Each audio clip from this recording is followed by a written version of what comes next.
cord. It's okay. It works. Bring me everyone. What do you mean, everyone?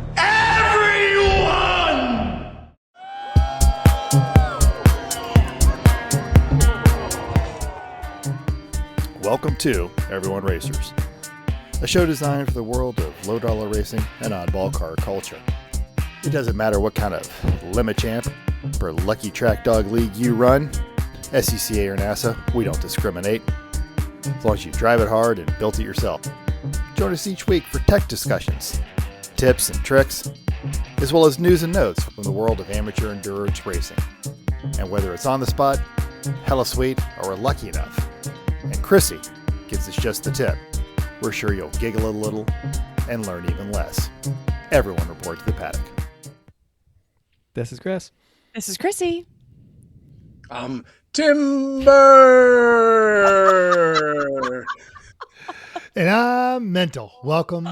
We are Everyone Racers. Welcome to yet another Ferrari episode of our podcast. We warned you the 300s were just going to be full of Ferraris. It is episode 355. The Ferrari 355 was produced from 1994 until 99 as a heavily revised Ferrari 348. The 355 emphasized improved performance with great drivability across a range of speeds and different environments like low-speed city traffic. Now, on a personal note, my brother had purchased a pre-owned 355 Spider in 1999. A year later, I was trying to impress a girl I'd met in college. Brought her back to Georgia to see where I grew up. Took her out in the 355 with the top laid back. She was not impressed. But she married me anyway. Later, when my brother upgraded to a 360, she realized she actually liked the 355 Ferrari. So if you're not tooling around, not impressing your future spouse in an Italian supercar, well, you just shouldn't be doing that. It's a bad plan. If you have a 355, you're more worried about these sticky buttons. Every button, the petroleum in them comes like degrades, and they're all sticky by now. You have to replace all the buttons in the whole car, and the exhaust manifolds will crack, and those are like $3,500 each. Before you have to pay the really obnoxious guy who drives a better car than you to replace them after spending $3,500. Yeah. All the They above. look cool. They sound cool. A yellow Spider would have been pretty fun. But I like the reliability of our cars better. Yeah, So it just works. Which is true. nice. Oh, well. All right, what you working on, Tim? I've been working on boats and holes. So Boats and holes! I had a buddy of mine come out to hang out at the camp, and he brought his new to him bass boat, which is this fun little blue flat bottom boat. And he came over to pick me up on our dock. Okay, So is it sparkly blue? It is sparkly blue. It is sparkly blue. Well, he had a little incident trying to pull up to the dock and hit both of my boats. Oh no! Yeah. So one of them's just a little aluminum skiff. Put a big old dent in the back of that, so I had to bang that out and get some JB weld on it and bolt some things back together. But luckily, everything was pretty much just cosmetic. So I got that done. And now the trim on the motor went out. So I've got to diagnose that. From what I understand, very common are one of the regulators underneath the motor will go out. But it's had a parasitic battery drain, so I'm wondering if they're related. So I'll have to do a little research on that. When the trim on mine was giving me trouble lately, I just undid the connections at the solenoid for the trim, which is under the cowl.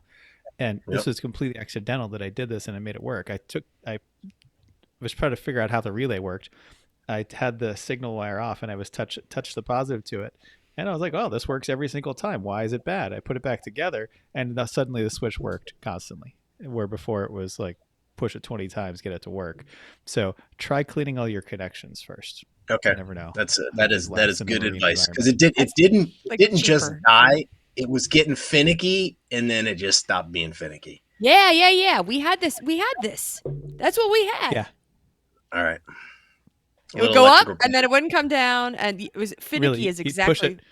Sometimes twice, 2 pushes would work. Sometimes 20 before it would go. It's just rinse and repeat. Yeah, I'm liking what I'm hearing. Everyone boaters. every- And you yes, are and if you've welcome, got any everyone diagnostics you want on everyone boaters. Yeah, clean every connection in that whole system and give it a shot. boaters. It's so funny because Okay. we just did this. This is like the last fix we did, like 2 weeks ago. Yeah. No, So it's it's the either spring, but that anyway, it's close. or the gauge. All of the gauges came out of the boat to get cleaned and went back in. So I was wondering if maybe it's just a nest of nastiness, of wiring nastiness behind that. So I was like, well, maybe something's just not connected right, or something got unplugged back there. So I got, me and the multimeter have some time to spend with each other. So we'll get through that. And if any of you have seen the giant inflatable pink flamingo at the racetrack on either coast, that got retired from the lake, and we replaced it with a unicorn. And this unicorn's, she's a sly devil. She's escaped multiple times so far. You got to take a ride down the lake and bring her back. Yep. So we have And this image of grumpy old people sitting on the lake first thing Saturday morning. The Burr's unicorn's loose again. Big bird goes by. Wow. When is he going back to California? I've got one of those giant like moon pucks, concrete moon pucks that you see that people will put if they're floating docks or decks rather, something like that. They'll use these, and they have it's a braided metal loop in them that they use to carry them around in the warehouses. So I was like, oh, that's perfect. It's got a metal loop, tie the rope to it. But what I didn't realize is Uni, when the wind blows, just She already has constantly goes in circles. Uni. Really slowly. Around and around and around and around. And it just literally twisted that braided metal rope until it just disintegrated and off it went. So you Wow. need a It's swivel like shackle crafty. on a mooring. Yeah. Yeah. So I was like, all right, I'm gonna get a swivel, but I've got to do something now. So I had a couple of cinder blocks up in the garage. So I went and I grabbed those and tied those together and launched it back out in the spot. And then the night before I'm flying back to California for this fundraising event, we get the rest of the tropical storm that's coming up, and 8:00 at night, Uni just drags those blocks all the way down the lake again, and I've got to drive to Boston at 5:30 in the morning. So 4:50, like first light, I'm in my little aluminum boat, pulling these concrete blocks up and bringing the thing back to home base again and tie it up to a tree until I can get back to work on it. So my solution is I got a couple of bags of concrete, and I was like, I need something that's not going to break to come out of the concrete. And I was like, what do I got laying around in the garage? Well, 7/8 open-ended wrench that I don't need, so I stuck that thing in there. Repurpose, reuse. So I'm just gonna tie a rope up to the open end of the 7/8 wrench, and off I go. So that's curing up in the garage closed right end, now. you mean? The closed end, of I'd course. hope Yes. the closed end. Okay, good. Yeah. Open end in the concrete. Yeah. So Excellent. if you can dodge a wrench, you can dodge a unicorn. Hey, that's Good the luck. definition Good luck. of upcycling, using a discarded wrench to anchor your giant floating unicorn. Yeah. I'm surprised you're the first not one that's done had to do it. That's what right. Facts. Mental, what have you been working on? So I had a minor hernia mesh surgery. They used robots, and instead of one incision like my last hernia surgery, I ended up with like 4. and I've recovered quicker, but for 2 days afterwards, it felt like I just back in middle school getting like gut punched and my lunch money taken away. Everything hurt. Oh, and then because they had inflated my stomach with air, I'm burping the whole time. It was kind of miserable for 2 days. The last one with just the terrible 2-inch slice that they'd stitched up. I was out running the next day, but yeah, this one kind of knocked me around a little bit. But now you were all excited because you thought robots were going to be better. Right? Yeah, exactly. No, screw robots. Careful, because sometimes you screw the robot, and sometimes robot screws you. Yeah, they heard me too, so I should probably take it back. You were just kidding, right? You're just kidding. Right, just kidding. The Roomba just turned on and turned around. Skimmy's in the pool, and he just stopped and Skimmy. turned. Mr. Sweepy is now just like, what did you say? But I did recover from that one and finally got out in the garage and made a little bit of progress. We'll burn pod for next week what I'm working on, but I had to make room in the garage. And part of making room in the garage was getting one of my long-term projects that I've just associated with value, even though I have $17 into it, but I've had it for 4 years. So if anybody wants a Kawasaki Terry-X 2012 side-by-side ATV that needs to have the gearbox rebuilt, let me know. You should be able to trade that for like, I don't know, something else on Craigslist. Facebook Marketplace and trade that to somebody. That's what everyone offers you is like a broken ATV. Exactly. Yeah, totally. Yeah. And that's part of the joke of what we use. But if somebody locally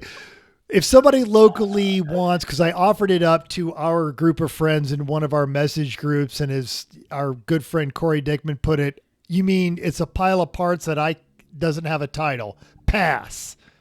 And that was offered at free, which is the price I'll give to any listener. But if not, I'll probably trade it for some other dumb idea. But in cleaning out all that stuff and moving things around, I actually came across a set of wheels for the long neglected, because it is in the pipeline, Honda project. And I, for $100, got a lovely set. It's not going to let me do this. Got a great set of Mazda Miata wheels. It's not going to, oh, for Pete's sakes. All right. It's not going to let me do it. Oh, for Pete's sakes. I know, for Pete's sake. So I got a set of Miata daisies, like with brand new Walmart Korean Abergrabber tires or something. I'm pretty sure those won't fit on the Honda. Oh, I'm 100% certain they will. I was trying to show the picture that's on my computer right now. Because I thought the center bore was too small on the Miata wheels to put on Hondas. You can go the other way. You can put Honda wheels on Miatas. I've done that. Mm-hmm. I thought it was the other way didn't work. Well, maybe because it's the Integra suspension. It's same everything. Yeah, fair enough. Oh, well. I just needed it to roll. And while I had it up, getting underneath it, and the front wheels were held on by 2 bolts, which were those really nice special keyed anti-theft lug nuts that I didn't have the key for. So that was a lot of fun with a hammer and a slightly smaller socket and vice grips. Got those off. No fail in this plan at all. No, I just bought new lug nuts and put them all on there. But I got the shift linkage swapped out. So it now has fully functional shift linkage, and we'll burrow through the gears, and I don't have to hold it in place with blocks that are attached with string, because I can put it in gear and it will stay in place. So tiny incremental Honda progress. And, but I did what Chris said, and I got in there and I unbolted the old shift linkage that was not complete and bolted the new shift linkage in place. So slight progress of that. Fantastic. Just for reference, the Miata hub bore size is 54.1 millimeters. The Honda is 56. 56.1. So they may be on, but Don't drive. More Ugga Duggas.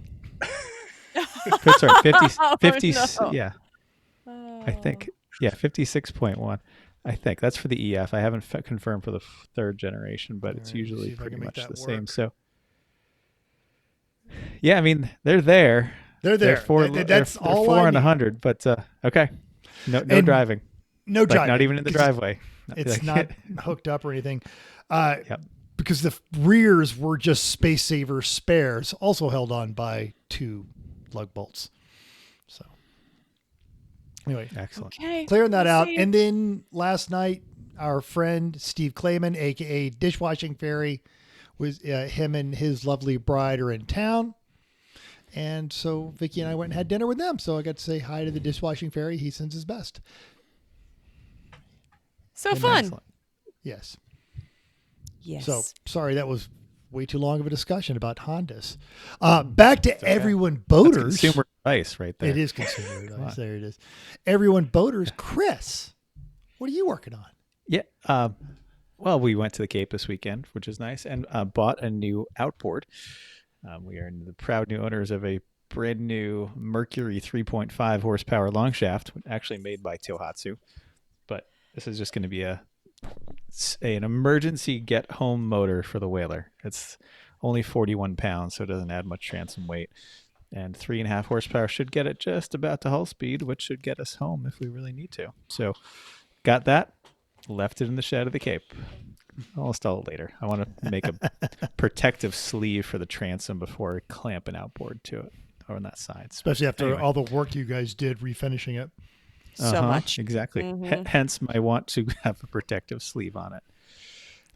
I needed to refresh the 1980s vintage Husqvarna 44 chainsaw that we have so I can take down a tree. Last time I used it, it would only take a little bit of throttle and then it would bog down, so I knew it needed some carb work. This chainsaw has never, ever been opened, ever.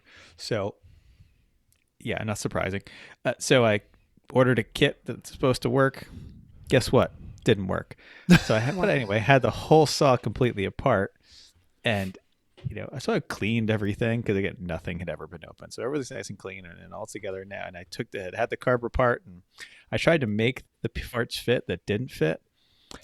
Once it was all back together, You just covered this. More Ugga Duggas. I know. That's all Yeah. it takes. Just a No, hammer, It Ugga did. Dugga, the wheel. Chainsaw! Just back me up, didn't- Tim. You just the put the wheels on carburetors- there and A couple carburetor thousandths just amongst friends. Right. The carburetor just flowed so much fuel into it that I could literally flip the saw over and pour it out of the exhaust.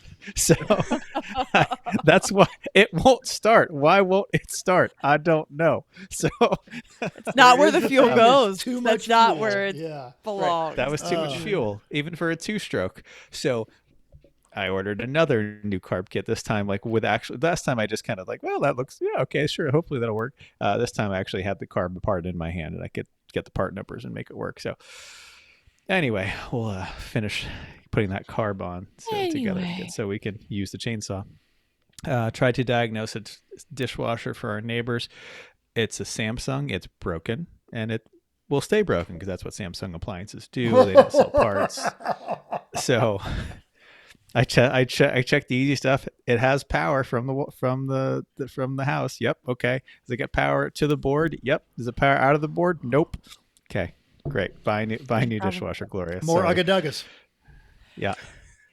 And I've been learning about tractor loader backhoes because we need to get ourselves a subcompact tractor loader backhoe. So I'm learning as much as I can about them. This guy is Checking so the excited market out. about it. So you mentioned that your next hobby is going to be when we talked about the I don't know monster about if I'd say hobby. Tractor? It's a house project that Oh no, he said hobby requires. because he's already Okay. obsessing over it. I know. No, I want to just make a good purchase. These things are not cheap. No, I mean, they are not. A I'm new just gonna they're live in our yard. $20,000 to $30,000. Used they are. I think I can find a reasonable one in the 10 to 15 range. That's not too old and Yes, not too beat up and the be key okay. to it is the one that has like the 100 different means and attachments you can put on there and John And they Deere, pretty much all do. Mahindra, and all that other kind of stuff. My Yeah. grandfather bought one back in the day, and literally it was the only tractor he ever owned, and it did everything. But Like, I don't want where's to own it- this tractor forever. yeah, So where's it Why do you gonna want to own it live? at all? Why not just rent it? because by the time I rent it enough to do Down all there. the things I want to do, I might as well just buy one for a while and sell it when I'm done. And it's not Just like 'cause you I would won't have be a couple projects at grand the worth of rental Cape fees. or Well, I don't want to bring this anywhere. It's going to stay here. It's going to Might do go all up the the products I need street to do. if there's something that needs up the it's gonna, street. If I it's rent gonna it, tow a float in the parade, I'm sure. no, Tow all the ducks not. down to the river for the duck race. no, doesn't need to do any of that. It needs to just drive around our little house and do the things I needed to do, which are just like, I need to make a much better parking area for the enclosed trailer and the boat. I need to dig out the patio for the hot tub. I need to deal with some drainage issues before I do either of those other things so that they don't get washed away after I do them. That's really the impetus for all this stuff. But where's So- the tractor going to live? Are you going to get a shed? This is a subcompact little tractor. This is not a big like Caterpillar. This is a No, little sure. it'll live in the yard. It's fine. All right, because that's Live like in the yard. $8,000 right. just sitting out there in the snow. So, We'll tell you how so is about my it. Porsche. What do you want? Okay, when we get it, we'll tell you about it. Let's move on. We've been on this subject for quite a while. I've been doing too much work and too much volunteer work that is like work, but I don't get paid. So let's talk about news and notes time. I think that's the definition of volunteer. It is. Sometimes volunteer sound fun, and this is It not always been sounds fun. That's how Yeah. they get you suckered. Exactly. That's how the then you're government stuck. screws you.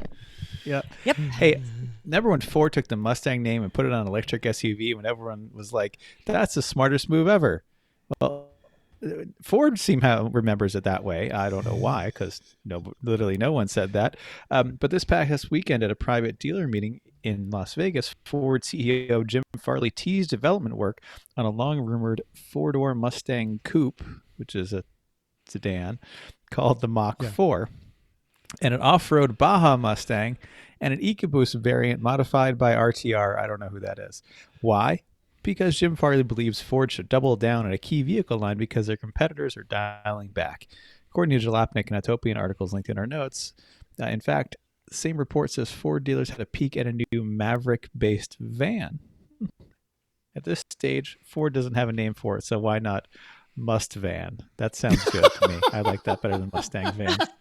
Oh, Mustvan. Van. Oh, That is van. great. That is just That's- rolling Is that a probable Van Stang? cause. This Yes. is why you're not in marketing. Chris is not a Mustvan. marketing Mustang. Instead of person. the time, it works every time. Endorsed by the police union because they just have a reason to pull you over. Do you know why I stopped you? Because I'm driving a Mustvan. Yeah. Yeah. Absolutely.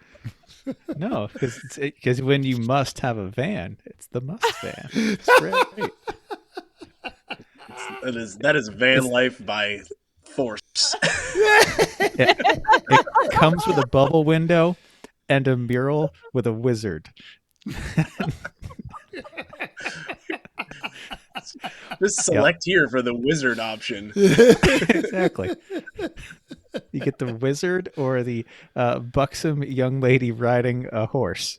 That's Or the wizard holding the buxom young lady, as he carries her to the tower or what, the altar. Yeah. Yeah. so many variations. I see what happened. Which we still haven't seen You're not anyone even with a drunk. creepy Goodness airbrush gracious. show up at a lemons race. I'm really hoping somebody will exploit that. Yep. Yeah. Just you could get a really good rap and just Like that the would be Juggalo amazing. rap last year at MSR Houston. Yeah. Yeah. Be amazing. Cool. Well, Chris Perkins at Motor1.com tells us of the new baby Lambo, the Temerario. Definitely didn't say that right. In EV It's a mode, Temerario. front Just for wheel- you. Tim! Temerario. It's the Tim Arario. In EV mode, it's front wheel drive, each using 3 electric motors that augment the 800 horsepower internal combustion engine with an 8-speed dual clutch transmission. The motor at the back is splined directly to the crankshaft, which means it's always spinning at engine speed. It only has a 3.8 kilowatt battery and runs 36 pounds of boost on its 4-liter 800 horsepower V8, which apparently will spin to 11,000 RPM. What? This in spite of the fact that the red line for this V8 is set at a friendly 10,000 RPM, which seems like plenty. Very un-Lambo-esque, it's tall person friendly and can accommodate drivers up to 6 feet 6 inches to sit in the car with a helmet on. So if you are 6'6" and have an extra $300K laying around, get over to their website and configure yourself a new Lambo. Link is in our show notes. I guess they realize their target market is NBA players, so that would be smart. And baseball players. And footballers. Yeah. Mm-hmm. All right. Good. Speaking of Ferrari, there's feedback. We have a lot of echoes suddenly. Yeah. Everything that we say. Oh. I think it's coming through Tim's computer and getting picked up by his microphone. Maybe if that's my mute guess. Tim? No. Okay. There we go. Sweet. Yeah. Okay. Now we're fine. Racing Junk has 2 of them up for sale. I'm sorry, we're talking about F355s if you missed that. Racing Junk has 2 of them for sale, and here's one that is all stock, minus the radio from the dealer Garage Kept Motors. It is a 355 F1 GTS covered in a beautiful Azzurro California paint scheme, metallic baby blue. With Ferrari red leather interior, which is the worst kind of leather interior. A 3.5 liter V8. Oh, it's disgusting. Come on. It's disgusting. Four-house red. Yeah, you're in a Ferrari. Oh, it's looks like a murder happened in there. It looks like a murder happened. So I'm sorry. Awesome the 3.5 murder. liter V8 sends power through the F1 automatic transmission. It has received the engine out service, which means it is asking for $139,990, so almost $140,000. I like the outside is beautiful. The inside needs paint or something. That transmission is not good. That's a blown glass fragile transmission. Yeah. Oh, but if it's just going to sit in your front yard, then do it all day. Well, if it's going to sit in your front yard, you pull that top off and show off. Look at that. Oh, but they do have a pro money membership does not account for because taste, apparently. Apparently. Well, It does really, look like that's what a we know they have burger. bad taste is they ordered the automatic on the 355. And the red interior. So clearly not Yes, personal taste. but we Bad know decision. the seller has good taste because they spent the money and got the proper membership, and there are a gajillion photos. That you can That's see true. all of the murder that happened inside. All of the murder. A Heinz ketchup interior. Yep. I think it looks like a good pair of shoes. Okay, anyway, it's upcoming races. Champ Car has the MBM Performance 12-hour race at Thompson this weekend with a huge field of 35 cars, 12 of which are BMWs. Wah, wah. Track day. Yep. 10 are Miatas. So for those of you doing the math in your head, that's 62% of the field. So what are the other 13 cars that are not BMWs or Miatas? Well, 2 of them are Porsches. 2 of them are Hondas. There's a dang old Camaro and a 1993 Saab 900. That's probably Good the luck. one that we were racing against in B, which Champ is the perfect place for the way they drive. So Ooh, ouch. Oh, you're probably right. Oh, yeah. how many 93 Saab 900s in the Northeast are racing? Probably these not kind many of things? them. Perfect Yep. place for them. Yeah. Plenty of hope room. They, That don't, yeah. hope they go up and just ignore the blend Dominate. line and just, I just pass everybody on think the side. My experience with Champ is they also do not tolerate that kind of aggression. They're rule book people, but There are only they want 35 everybody to cars, have so fun there's too. there's not any room for them to hit anybody. That's true. Or come within 6 inches of anybody and constantly force people to either you move or we crash. It's a lot harder to do when there's 35 cars. Not impossible. Not impossible.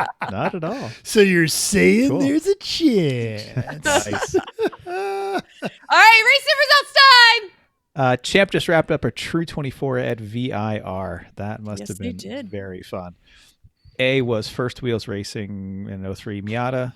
B was AOA Racing in an NC Miata.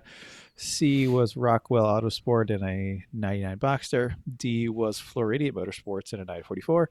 And Open Throttle Racing was in another Miata. So in an NA. But we had an NA, an NB, and an NC all winning their classes. Mazda, Porsche, entire leaderboard. Yeah. Impressive. Domination. All right. No BMWs. How about that? Yay. Weird. I want to point that out. Race other cars in endurance What? racing. What? That's impossible. That's impossible. Impossible. Well, we had the Concours d'Elegance going on at the famed Pebble Beach, but just down the road in Santa Cruz was the Concours de Le Mans. And a big shout out to our friend Chris Overzet. And the Buttercup. shirt. Whoop. There it is. Buttercup. Yes. Buttercup won Worst in Show. So yet another award for Mr. Overzet and Buttercup. There is a great video out there. After the award, they get a wonderful watch, which runs better than the car. And then all of the people in the crowd hose down the car with silly foam. So Chris has got a little bit of work to do to get that stuff out of the fur of Buttercup. So And good then luck. I with also that. believe he broke down to not far On from the his way- house, I on the way believe. to On the the- way. and then on the way home, I believe as well. So I think that is That is yes. so Buttercuppy. Fitting. That's on Very point. fitting. That is. What's interesting is Jay Lamb was there for both the Pebble Beach and the actual Concours de Le Mans. So that all went over pretty well. And he had Overzet had to beat the Autopian's Pontiac Aztec, which was also there competing, and they even had the tent. The tent. I thought David most Tracy. Of them have David the tent by Tracy had now. the The tent. ones that are left all have the tent because they all know like what's the point of the car is to just be an Aztec and like look I got the tent. Were they handing out blue glass? They should have been.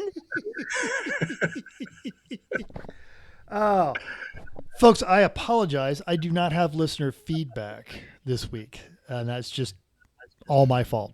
I was too busy having your dinner fault. and recovering from surgery. Tyler did comment a bit on the YouTube about something about his Miata. I don't remember. Anyway, thanks Tyler. Appreciate it. We'll talk more about it next week. Whatever you Yes. wrote, it's still listener feedback. So there's that. No one's really talking much about our Mazda episode. It was just Yeah, they're all taking I'm not notes. supposed to say. Yeah, Oh well. they're currently searching for a Mazda 3 on Facebook Marketplace.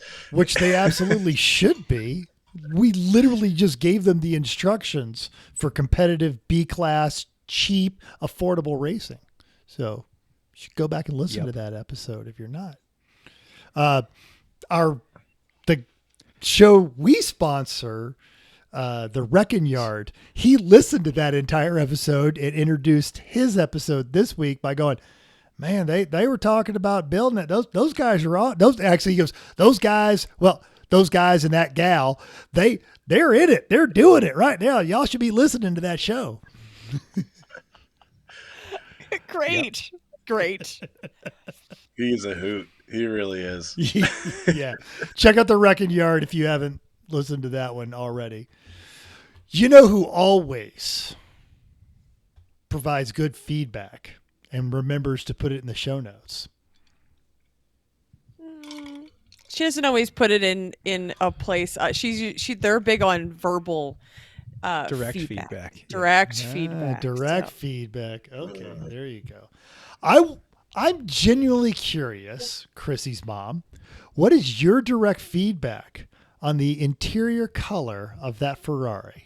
Okay. Because we all consider you an arbiter of class and taste and style. Do you know what her favorite color is? Gray. Yep. Pretty sure red's not going to go over. Just saying, but we'll see. We'll see. I'll I've send her a never picture heard right of now. anyone's favorite color being gray before. I love that.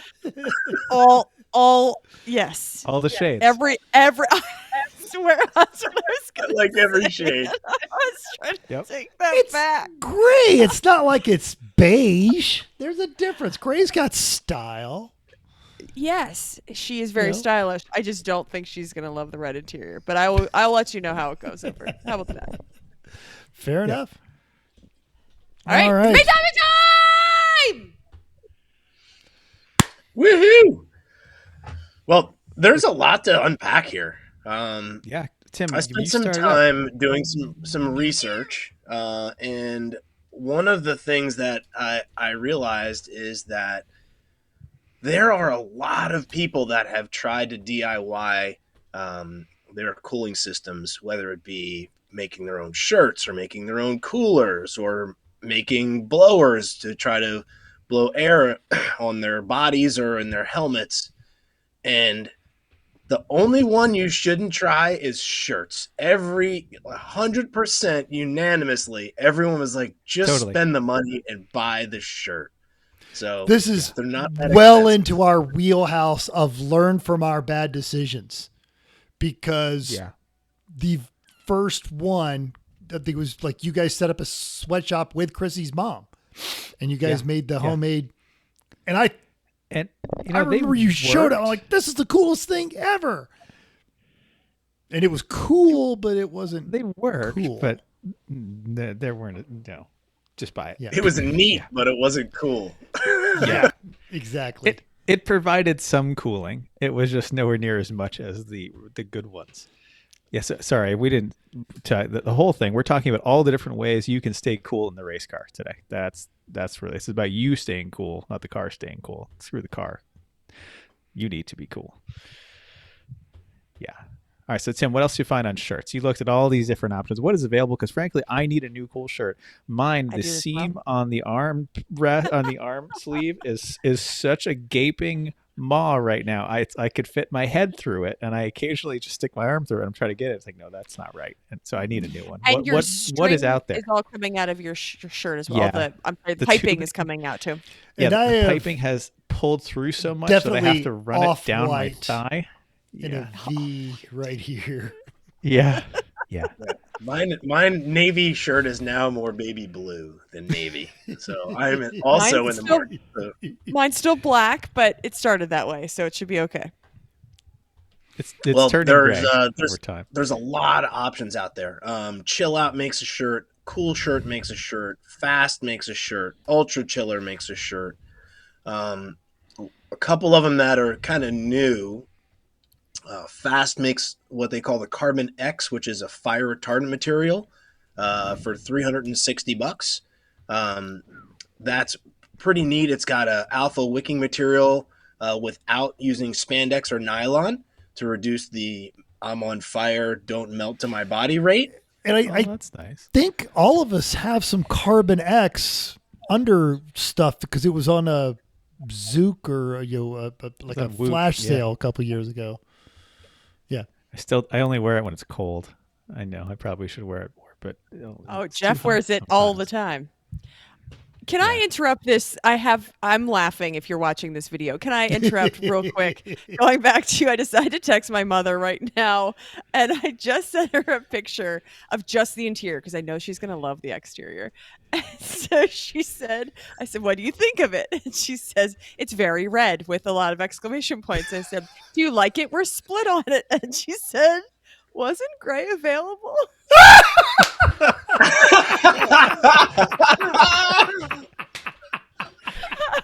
like, you're just gonna have to listen to the show. So I'm Perfect sorry to answer. interrupt. I know we moved on, but I just wanted to know. This is how well we know my mother that I knew that she's asking what color the outside was, because I knew she would focus on how pretty the outside is. Oh, Not the inside. So I Was it apologize. cream? We're back to Oh. we're back to Coolshorts. I Oh. apologize. I feel like that answer, could be Mom.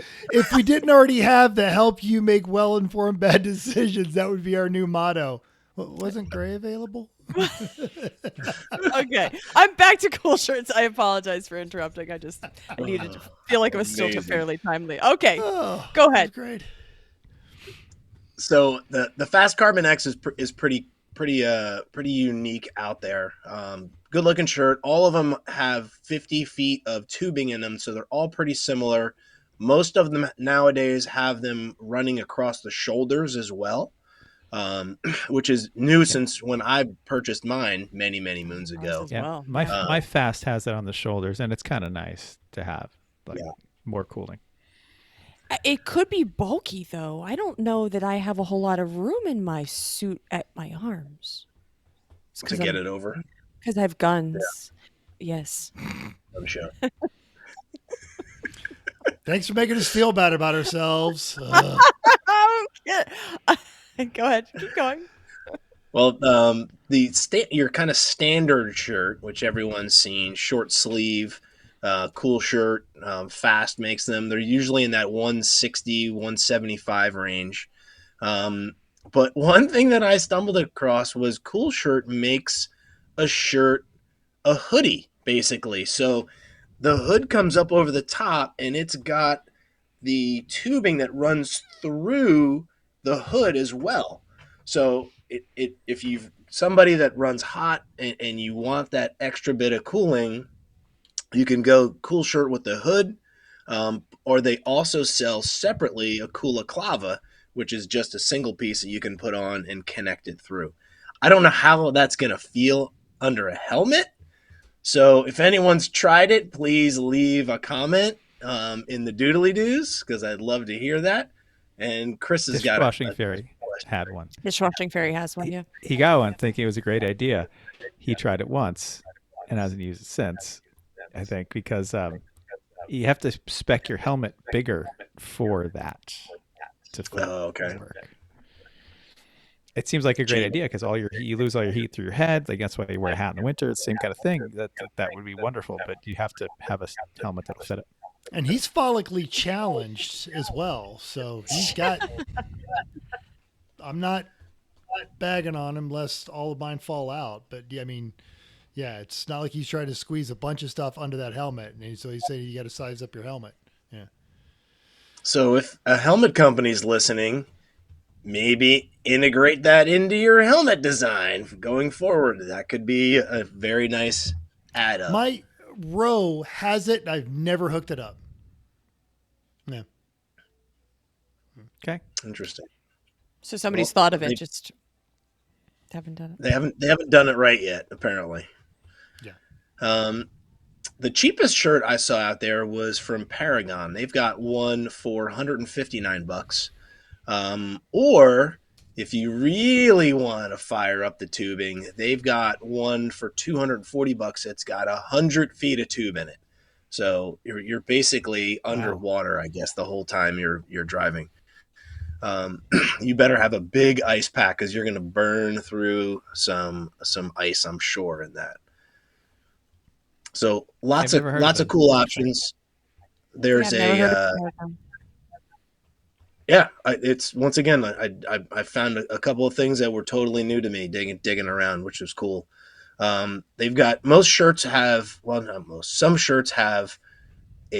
not only the size but where you want the tubes to exit on the shirt, right or left. That could make a difference depending on what kind of car you're driving, and where you want to get things to hook up. And then middle, it goes through the zipper. I know that would be amazing, right?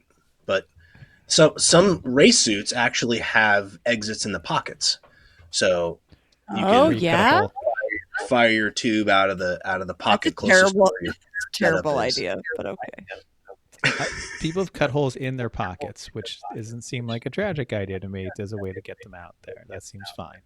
It's not like it's a hole in the outside of your suit that is now where you can get burned. Right It's where through the your pockets. It's where through the your layers. doodads are. Well, and something about Coolshirts, I've had friends race at the pro level. If you do find yourself in a fire, you can expect that water to almost flash boil. So you're gonna get burned no matter what. That's terrifying.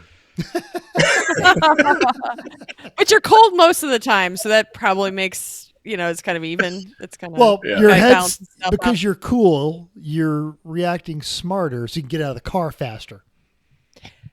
good Perfect. answer. That's a fine answer. Perfect. Yep. Makes sense. If you are looking to stay cool or get cool when you get out of the car, there's a couple options for you in cooling vests.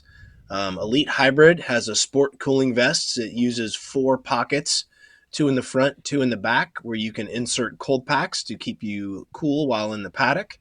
Sparco also makes one that has 8 packs, 4 in the front and 4 in the rear, for a cool $529. So I'm sure we'll see a Lemons team with $4 of duct tape and a shirt they got at a Goodwill with some ice packs. Ziploc. Do it a heck of a lot The cheaper. blue ice packs you get at the dollar store. Could be. Could be. No, I think I've seen F1 drivers wearing these kind of things around. It's like, oh, isn't that nice if you have someone to do it for you? It sounds great. Right. Yeah. It's one of those things where that's like another thing to keep track of. And while I say this now because I'm sitting with a blanket on my lap, I feel like when you get out of the car and it's very hot, very, very hot, and you wish that you had something to plug into, these seem like a very nice idea. Or a tepid tub. That too. Yes. Yep. That's not a hot tub. It seems like a nice idea. But they're seems fairly expensive though. Very expensive. Anyway, okay, let's move on to shirt maintenance. So it's much easier to not do anything with your shirt. How many people have gone for an extended period of time and have done nothing to their shirts? Most of everyone. Does I was once gonna a say- year count? Probably Once not. a year is probably not enough. Anyway, we went for a long time and didn't do anything with our shirts. But then you end up, if you have clear tubes, you realize how just disgusting everything is from coming in and out of there. So it's definitely one of those things where you've got to clean it. We run a bleach and water solution through the shirt. You can buy the Coolshirt brand maintenance solution for $15, which should last a while. I believe it's not. You run 2 ounces through the system, drain the shirt with adapters. The problem is that if you use bleach and water solution, my shirt and my suit have spots of bleach spots on them. So no matter how much you try to get the water and bleach out of your Coolshirt, you probably won't get it all out. So I learned that the hard way. If you have a white shirt, it's no problem. Great. If- Well, I have a black shirt and now it's purple. Uh-huh. So there's that. Mhm. And draining the shirt properly will help as opposed to just kind of letting it dribble. I think that's what Tim's getting at with this note is just instead of just letting it go and okay, that's fine. And most shirts have dry break fittings on the end of them, so that once the water's in it, it's in it, and you have to then put on open-ended fittings and hoses on it and blow air through it to get it to work. Or Chrissy and I ended up drilling ours apart or putting different fittings at the end of ours, so they just leak. So you get out of the car and you're basically peeing everywhere, but Oh, it gets all the water out.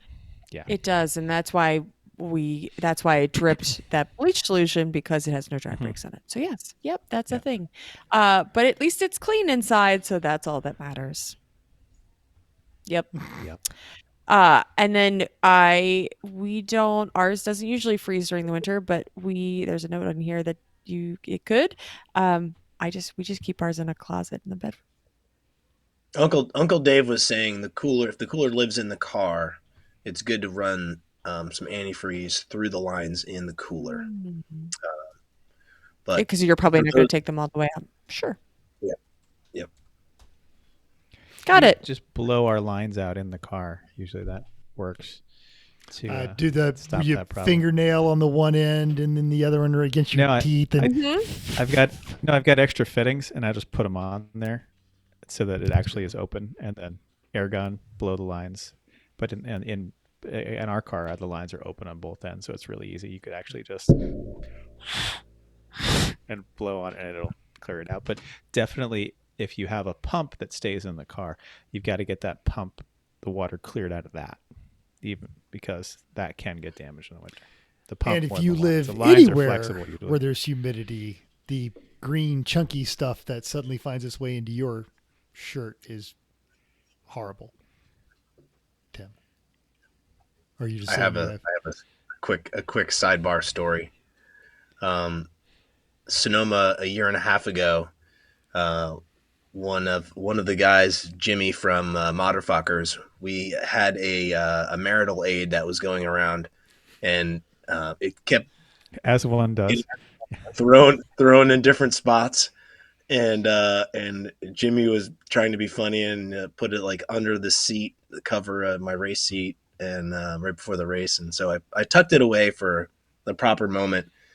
And what that moment was right before he pulled away on the trailer at the end of the race. I threw it in his Coolshirt box. Well, Jimmy didn't race again until May, and he had a moldy dildo when he opened the box up. So that was a gift that kept on giving.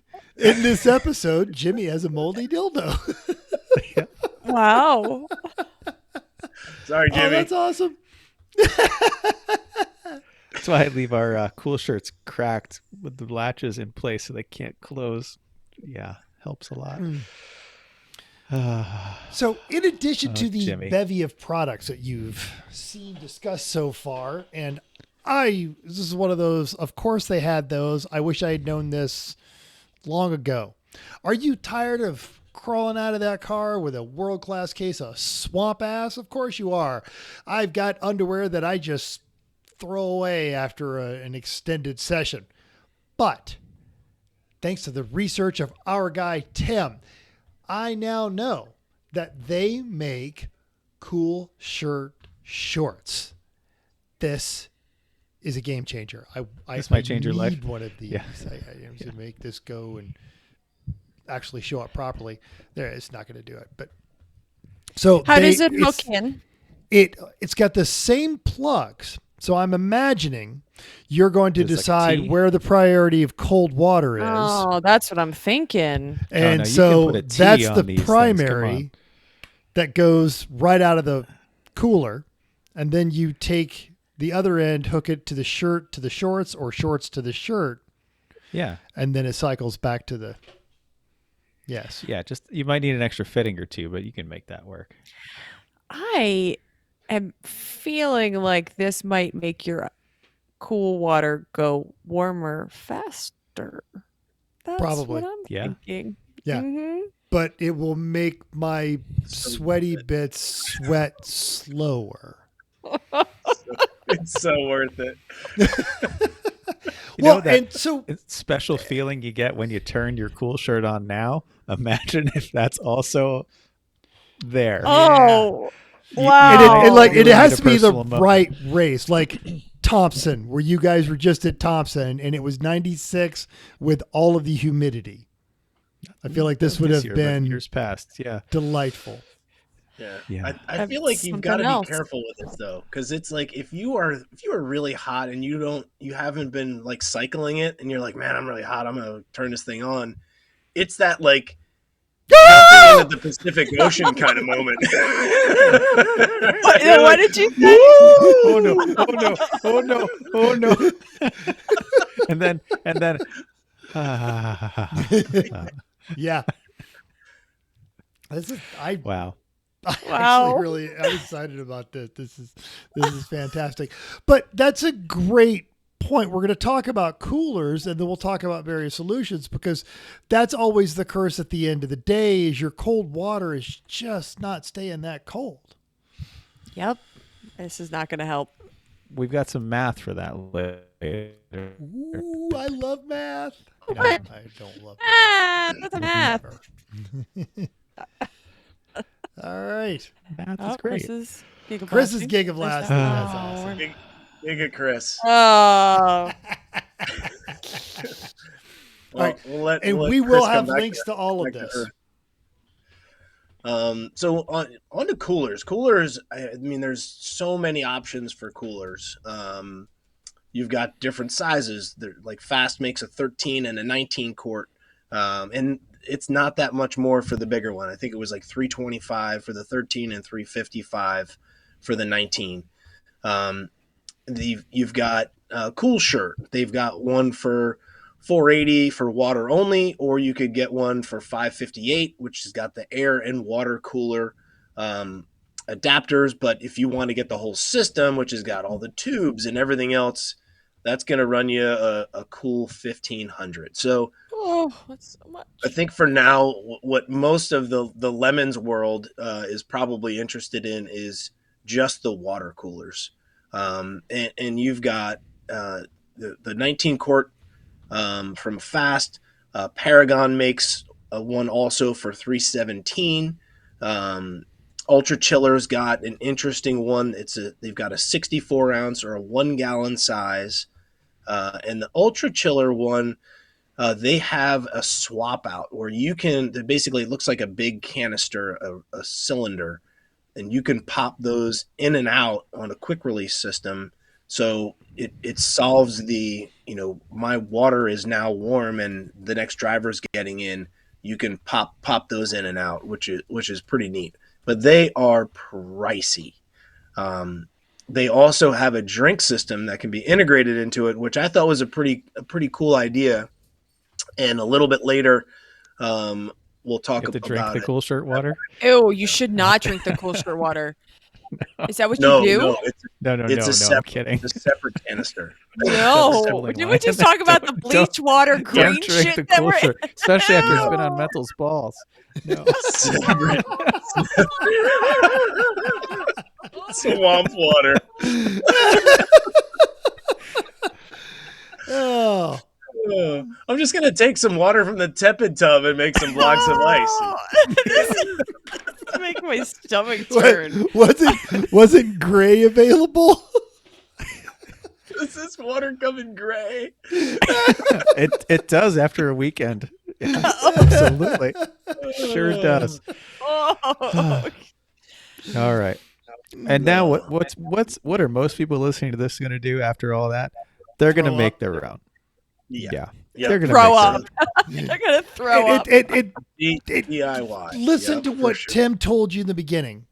Experiment with the coolers and the lines, all that kind of stuff. Just buy the shirt. Buy the shirt.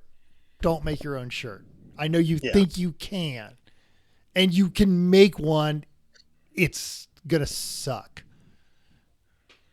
Yeah. Don't make the Charlie Brown shirt. Buy a shirt. Yeah. Make a Charlie Brown cooler. It's fine. There you go. The nice thing about the DIY coolers is you can make big ones, right? And you can also find one that fits in whatever space you're going to put this cooler in your vehicle. So you've got a lot of options on coolers with shapes and sizes when you're looking at something from Fast or Paragon or Coolshirt. You're limited to the ones that they make, and most of theirs they look like what's it? Engel, I think, is the fishing company where they have the dry pack coolers that have the latches on them, the metal latches, and those are pretty pricey if you wanted to buy just one of those coolers. But what most people are doing nowadays is they're just get yourself a nice cooler. You can get all the components, and there's different ways of doing it with pumps, bilge pumps and RV pumps and all sorts of stuff like that. And if you're not a fan of like sourcing all that stuff, you can go and get your own DIY kit for $249. And that will give you all of the things except the cooler itself and the shirt. So that'll give you the tubes and the fittings, and you can put it all together, buy the cooler that you want, whatever size you need, buy the shirt that you want, and have fun putting it together. They even got a couple of instructional videos on their website on how to do it. So definitely an easy way to do it. If you're going to put your own pump in, bilge pump is one way to go. You can get those really cheap, like 500 gallons per hour. I know Uncle Dave uses a RV water pump. Be careful on the PSI on those. Those, I think most of those are rated to 70 PSI. So you might want to make sure you buy one that is on the low side. So yeah, I can talk about this because this is what we. More on that. Yes. We've tried all the different options. We started with an Igloo $20 cooler and a Walmart bilge pump siliconed into the bottom of it, and a whole series of adapters to neck down the bilge pump output to something that was the smaller tubes that everything else was going to use. And first off, I mean, they work, but the problem number one, they take a while to prime. So you get in the car, you turn the switch on, you're never quite sure when it's going to turn on. And it's like a nice surprise when it does. It might be half an hour though, but then it's like, oh, a lovely surprise that it's suddenly cool. That's great.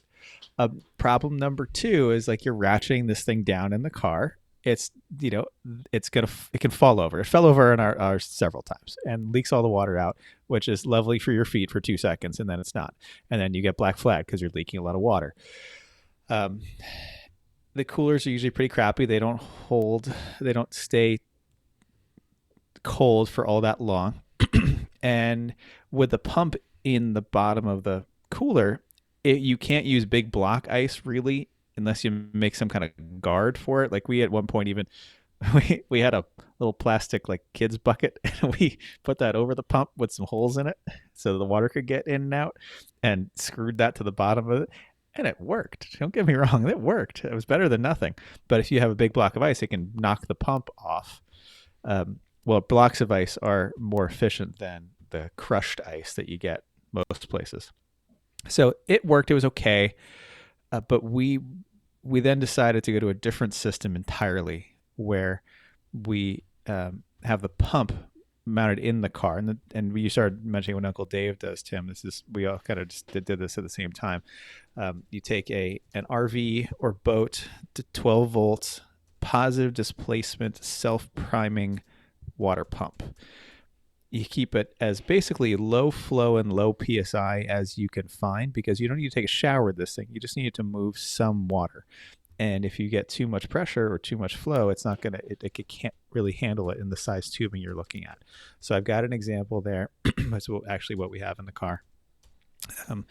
You mount the pump straight to the car with 4 self-tapping screws, and it's 2 wires, positive and negative, and 2 hoses, one in and one out, and that's it. It's really simple for the plumbing, and that way you only need 1 pump, and then you just get multiple coolers and set multiple coolers up. You just need however many cars you have, you need that many plus 1 coolers all set up the same way, and then every driver gets in the car is responsible for their own cooler before they get in the car. So no one can complain that they didn't get fresh ice in their cooler. And if they didn't put enough, well, that's your fault. You didn't put enough ice in your cooler. And you the can best choose part, how much to use it. If you're taking the checker, you can already have a beer in your Coolshirt cooler, locked down in the cooler. Ours is in the trunk. And then as soon Far as away. you come through the checkered flag and you're off the track and the track is no longer hot, you can open that beer. Yep. Not in if our it's car, near but enough okay. to reach. Yes. Yeah. The Slowstess has the cooler right there. Yep. It's the only place for it. Yep. So I can talk more about how we attach our cooler too. Might as well. We took the coolers. We use Igloo BMX 24 coolers, which are roto-molded. They're not rotoform, they're not like the Yeti, but they're similar in that they're much thicker, have a lot better insulation. They do have positive engagement latches. They're these rubber latches you pull down to hold it closed. It doesn't have a seal, so I just took some house weather stripping and put a seal around the top of it, and it will hold it once it's shut and with a seal on it. You can flip it up; nothing will come out of it. So, and it's a lot cheaper than the Yetis. It's the Mental is showing it at Amazon. It's $85. So, and it's just the right size. It's easy to handle. It holds plenty of ice. It lasts. It's gray, so Chrissy's mom likes it, and so it doesn't show the dirt. She has one. She has one because we got one for her. Yep. But when your grubby hands are handling it, it's not going to get gross immediately. So you've got your cooler. You need to get water in and out of it.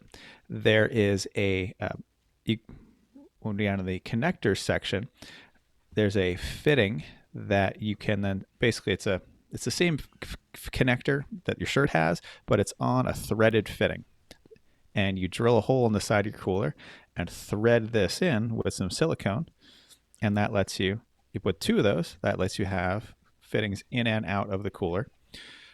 Then go get some rubber hood latches.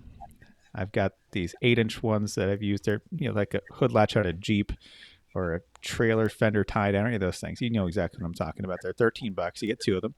You bolt the bracket, the receptacle bracket to the cooler, some long bolts and some silicone, and the base of the rubber latch you mount to a mounting board in the car, and that way every time you get in and out of the car, Tim was talking about you get these Coolshirts with replaceable modules. Well, great, here you go, replace the whole cooler.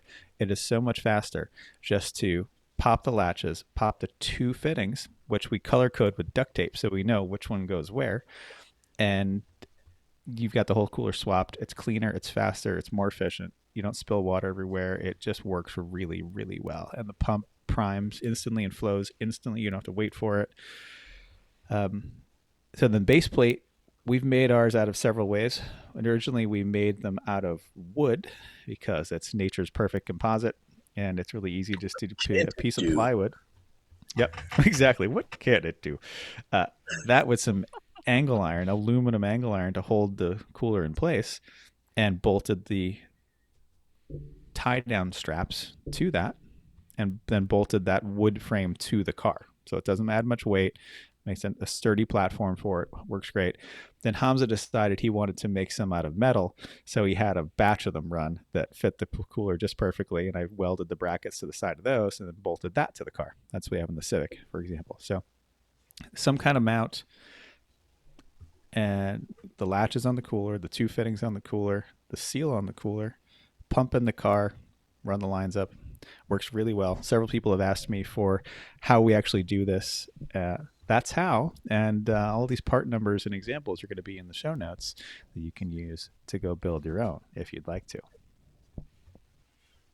One thing in the DIY video, so he'd had 2 things, part of his, that were really cool. One of them was he has his drink bottle lives in the cooler, so he's got cold water, and he's got it just set up through it's a self-contained system, but it's in the ice water, and then he just runs a fountain pump to pump water to. He's got the helmet hookup, the Stilo hydration helmet, and he just has a fountain hook up there, and he just flips a switch and gets some cold water, which was cool.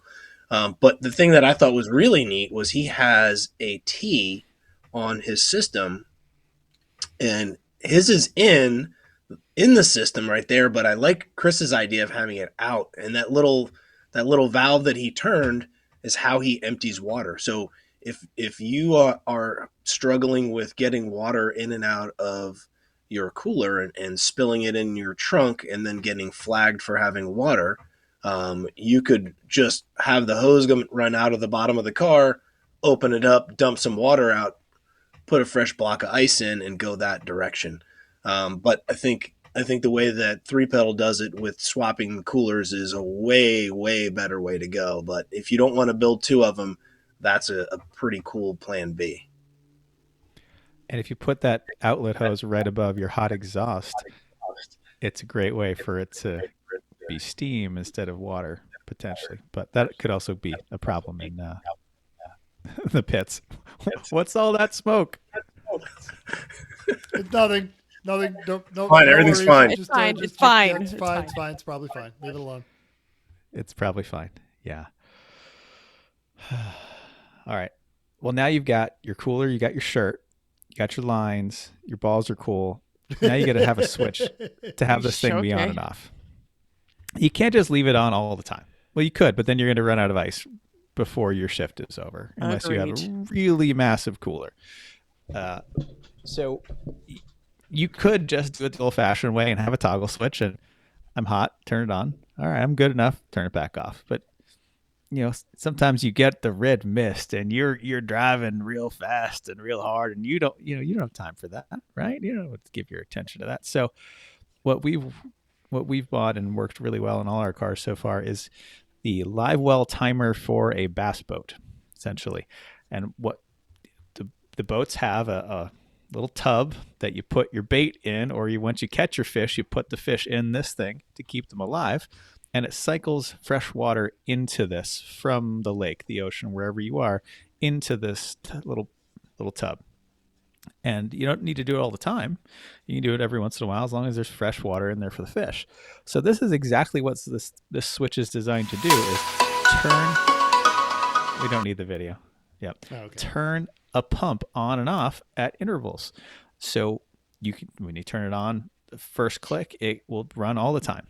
We have ones that they're constantly variable rates, and ones that are set intervals, like 1, 3, 7, I think is what we have in the Mazda, and 15, something like that, Mm-hmm. where it'll be run for 1 minute, 0. and Yeah. then it'll right Off. 1 for 1 minute, and then off for 1 minute. If you go to 3, it's run for 1 minute, off for 3 minutes. 7, run for 1, off for 7, etc.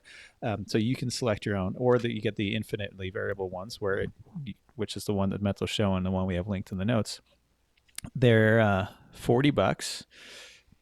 They do the job that you're trying to do exactly the way you want to do it, and they work really well. We've never had a switch failure.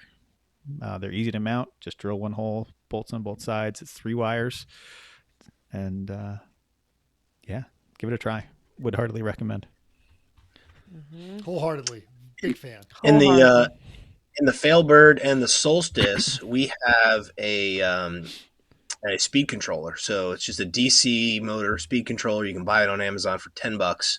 And once you throw the power on for the pump, you can set the flow rate of how much you want it to go. So if you can set it down nice and low, it'll just slowly pump the water through, so you're not burning through ice as fast.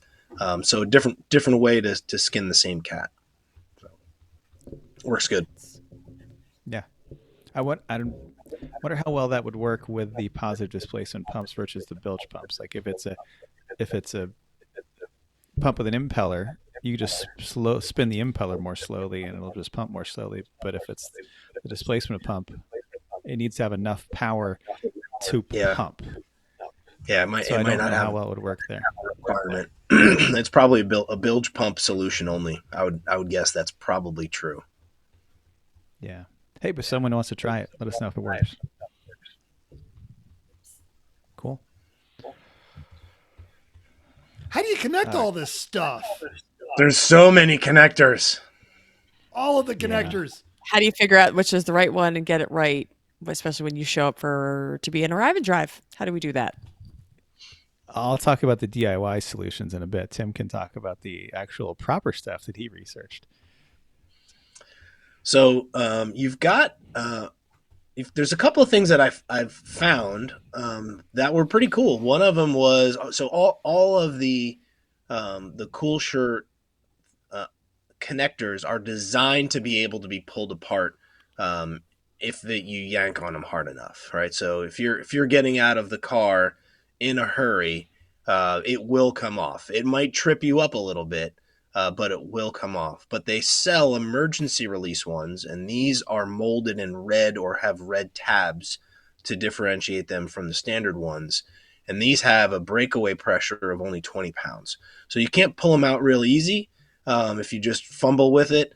But if you tug on it at all, it's going to come apart, and that could make a difference. And they're not expensive. They're like $10 for the male, and I think $30 for the female components. And it's right up there with sudden surprises on the track is when that one hose comes undone and just sprays right on your crotch. Ah! That's the cheaper way of getting the cool shorts mental. Yeah, Just exactly. undo it for Yes. a while. Then they become instant swamp ass shorts. Pretty much. Yes. After about 1 minute. Yeah, exactly. They also have a rapid release kit. So basically it's in a little adapter that you plug the two tubes into, and then it has one little plastic hook that you pull on the hook, and it pushes on both release pins at the same time. So just a convenience thing, but something neat that I saw out there, that if you're fiddling around with the two little tabs, it just makes it a little bit easier if you've got a couple extra bucks to spend. US Plastics, they have an integrated connector where the two hoses meet into one plug. So you plug both of them into this one solid unit, and it will allow you to disconnect the whole thing as a unit. So the two go together as one, the two come out as one. So if you can imagine, Nice. the male end is got like a molded big O piece of plastic around it, that has the two barbs that come off and everything. There's basically, they've molded the two ends together. So there's one button you push, they pop apart really easy. They come in a bunch of different sizes. So that was a pretty cool thing that I stumbled on as well. That seems like worth it. Yeah. I mean, you've got to buy the components anyway. I'm sorry, what'd you say, Chris? Out of But stock. everybody in your team needs to have that same setup, though. I don't think it would work with alternates, but if everyone does, that looks really simple and easy. Yeah. The other one is Freshwater Systems. They have a couple of unique disconnect options at some pretty good prices. So there's it's different variants of the standard metal tabs that you see. They've got a plastic tab, and it's still an inline socket. So a little bit unique. They're a little cheaper also. Probably cheaper means not as reliable, but if you're looking for something on a budget, or if it's something that you're not connecting all the time, it could be a good option for you. And if you're less fancy than this, you're going to do it on your own.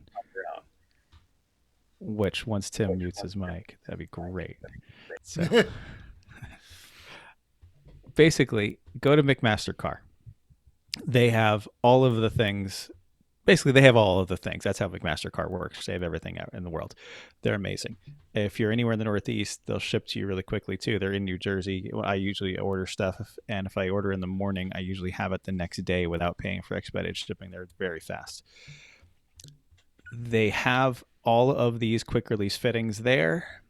They have ones that are dry break. They have ones that are open. They will all mate together, but you need to get the ones that are going to work. The coupling size for all these, for all the shirts that we've ever bought, is 1/4.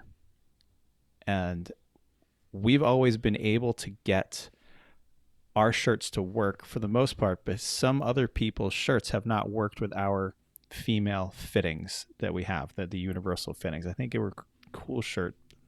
No, maybe it was the other way around. There was some combination that didn't work. So my suggestion is, if you're buying these, buy extra, so that if someone's shirt doesn't work with your system, you can take their fittings off and put the fittings on that are going to work with your system with a hose clamp, and that way everyone's will work.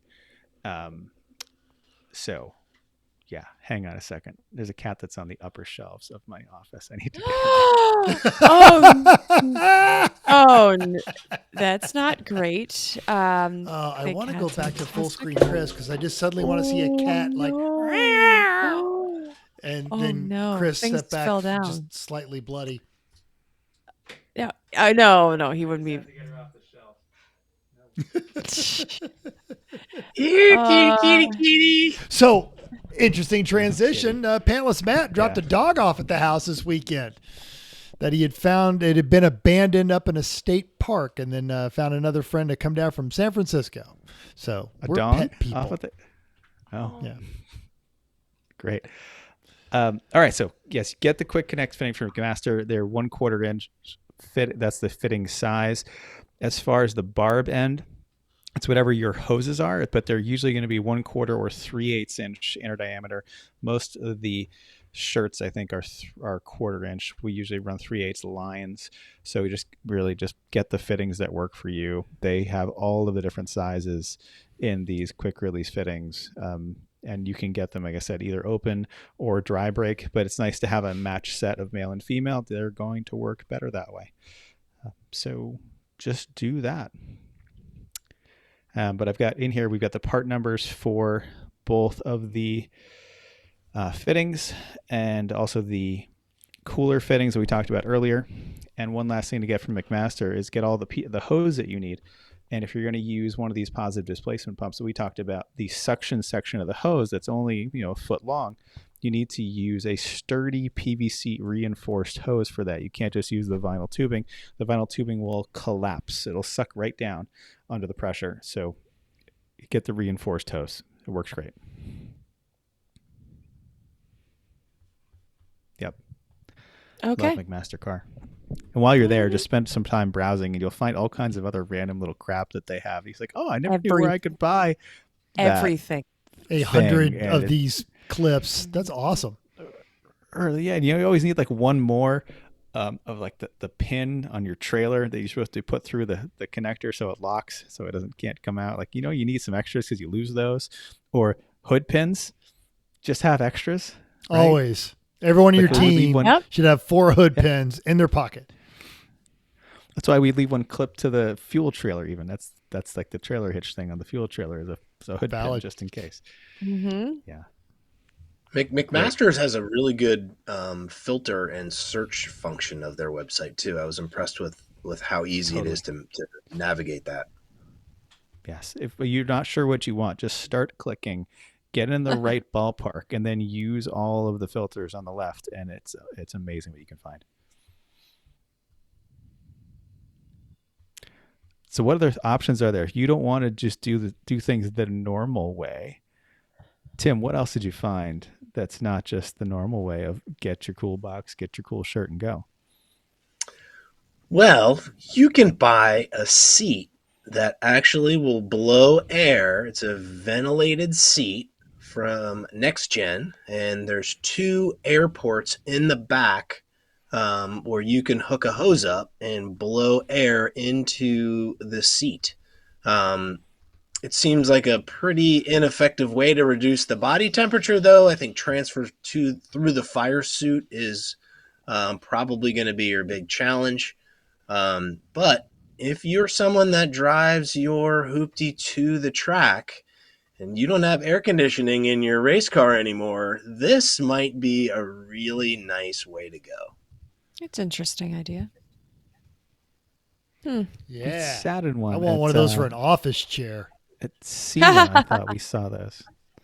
Yeah.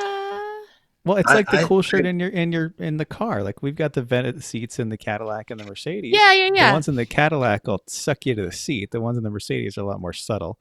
And but yeah, they do work. I bet it would feel nice when you're all sweaty in the car. So. Although you're wearing a comforter, so trying to get if you're wearing a shirt in a Cadillac and you're wearing a comforter and maybe a cool shirt or your underpants, you got a lot of layers to be getting through. So I would be wondering if that was going to actually be efficient. Yeah, all the forum posts and everything that I read said it's a nominal help compared to what the Coolshirt stuff does. So right. Probably not worth the expense.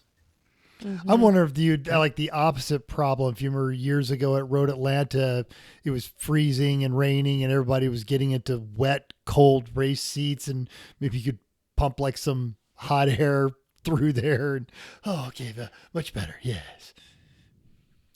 Yep. You could run a cooling loop from your car through your essentially through your Coolshirt system, just a loop of hose in there, and it'll provide you a hot shirt. Yes. That might not be bad. Don't run straight coolant through your hot shirt. That's too hot. No, Oh, do not do that. that would be bad. And so to power a seat like that, there's a bunch of different ventilation systems out there. Custom Components has got one who I'd never heard of before, but apparently they do some pretty high-tech stuff with some big real racers. They also sell brake ducting fans and things like that. So if you're looking to spend a whole lot of money to cool things down, it's a fun website to tinker through. Coolshirt makes one. Their system, as we talked about before, is $1,500, integrated in with their water system, and it's really about getting the right tubing and getting the right motor. You're going to want a motor to pump somewhere between 135 and 250 CFMs. And the Coolshirt one, I think, is $83. And most of them are 4 inches, the motors. And if you want to get something smaller, it jumps up to like 285 for that same output on a smaller brushless motor. So the bigger ones, fine, but you need to find space for that 4-inch tubing through your car, which can sometimes be a challenge. But the ventilation systems, I think, are definitely not in the lemons world. You'll see those in maybe some other race categories because you're adding a whole lot of extra stuff, including expense, to what we're all trying to do on the cheap. And I've seen some of these problems with these blower systems is they're pulling immediately outside air. And we make jokes about, Thompson this weekend's going to be a track day with 35 cars, but we're used to strapping in with 100 plus. So with this Allstar component duct blower that would be blowing air into my car, I'm basically blowing the aroma of burned clutch and brakes and failure and all kinds of just not nice things. Straight into your helmet. So when you're following around the John Deere jetted diesel and you didn't get enough of it through your visor, you can just pump it straight into your face. Yeah. And that sounds that's a terrible. great team, but God, I hate being behind that car. So I've got some thoughts on this about doing that better and cheaper. Is Bildge pump blowers, or not pump blowers, Bildge blowers. They look almost identical to this Allstar one. Actually, it's about the same price as that Allstar one too. But if you can't get that one, Bildge blowers, they've got 3 and 4 inch models. They're like $30. And I think you could do better on the intake side. Your car came with a air box, right? You're probably not keeping that because you're going to put on some performance intake. But that stock air box hose and box and filter, you can put on the intake side of one of these pumps and use the stock panel filter, and you can get really nice high quality filters for those, and that'll filter all the air coming through so you don't get as much of that diesel fume or that bee that flies at the car won't get stuck in there too. And it's free and came with your car. So there's potential. Or you just maybe put a little air freshener freshener in there, little Febreze, Yep. Rose petal. Don't put a K&N filter on that side. You don't want the oil coming through it, but that's okay. Or you can do it the really old-fashioned way and use just some dryer hosing that sticks out the window, but put a screen on it because you never know what you're going to get through that. Somebody's car parts just coming through right there. You're getting something chunky that you don't want. 100%. Uncle Dave's got some of that. He's got just some HVAC, 3-inch piping for like exhaust fan kind of stuff, and you get the 90-degree elbows, and you stick that out the window, and it blows at the driver. It will absolutely blow cooler air at you than what you're getting. So there are really cheap solutions to this too. Marbles and rocks. Put a screen. Go on, a screen and a hose clamp on the inflow, and it'll stop most of that. And as long as it's not going straight into your helmet, then you're doing okay. Yeah, But are just you some dead? fresh air in the cabin is a nice thing for sure. Or just drive a convertible, and then you have to worry about it. Yep. Boom. Sure. Backed up. Oh, Excellent. What do we have left on this stuff? I think this last bit, something about the heckler. Now, it's on an old You lemons like maths forum. mental. Why don't you try this? Yeah, perfect. Exactly. This, if I can explain this, then it might Okay. make sense. So, Georgia Public Education. Here we go. at Nebraska State School, at rest, doing nothing, a person consumes energy at about 100 watts. Moderate effort, dancing or racing, conservatively is closer to 250 watts. And true exercise, like sports or racing a manual steering, ill-handling beast, is about 400 watts. Yes, I'm following all of this. And these are typical for 185-pound male human being. 400 watts for 1 hour will burn about 9 pounds of ice into a bunch of very warm water. And that is the rate of ice used in a Coolshirt. Now, most of us are shooting for 90 minutes to 2 hours in every car to try and be competitive. So you need 18 pounds-ish of ice. Am I making sense on this one? Yeah. Yes. All right. So Yes. it's 1 British thermal unit to melt 1 pound of ice, and 144 British thermal units is 43 watt hours. So It's 144 BTU. It's a 144 pound of ice. British thermal Oh, units. Sorry. Yes. 400/43 equals 9.3 pounds of ice melted. So the heat gain from the car interior and this person doing this driving needs to dump about 400 watts continuously to stay cool, which is what they see experimentally at about 100 degrees in Houston in July.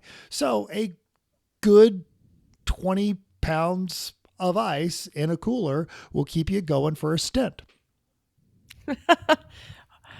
Okay. No problem there. Yeah.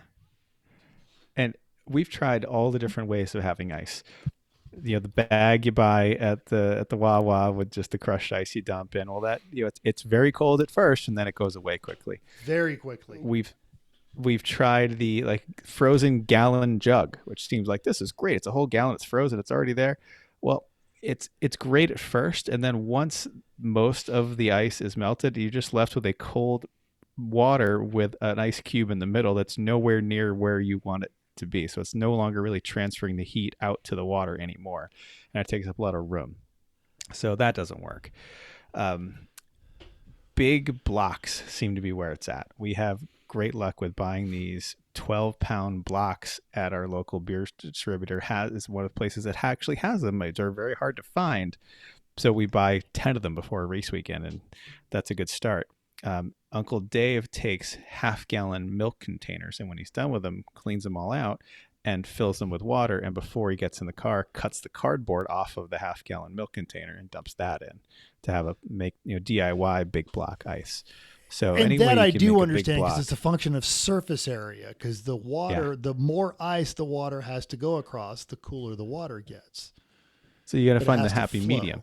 Right. Right. The bag of crushed ice has lots of surface area.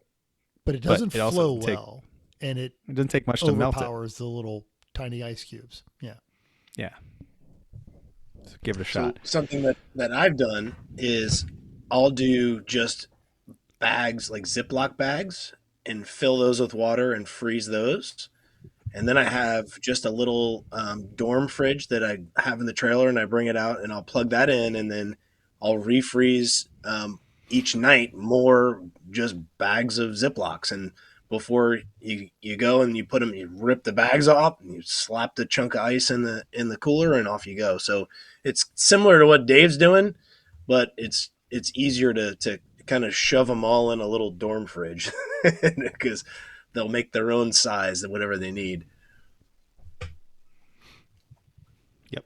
I'm just waiting for someone to get a 12-volt refrigeration pump, which they make for tractor trailers and boats and all kinds of things like that. Hella shitty.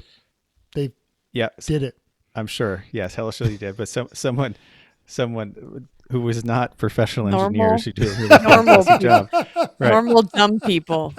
Right. To do that, like the Chris Egan window unit garage Coolshirt cooler. Which That is is so epic amazing. and amazing. And Yeah. where is he? When every time I get out of the car and I'm like, what is he here? Where's Oh, Chris he's Egan? not Yeah. here. Oh, That's shoot. worth an explanation. Why don't you go in a little more detail on that? All right. So our Northeast racer, Chris Egan, he's engineer. He took a cooler and the cheapest window air conditioner he could find and put them together. So the condensing coil on the inside of that provides the cool in the cool air in the air conditioner is stuck into a cooler full of water.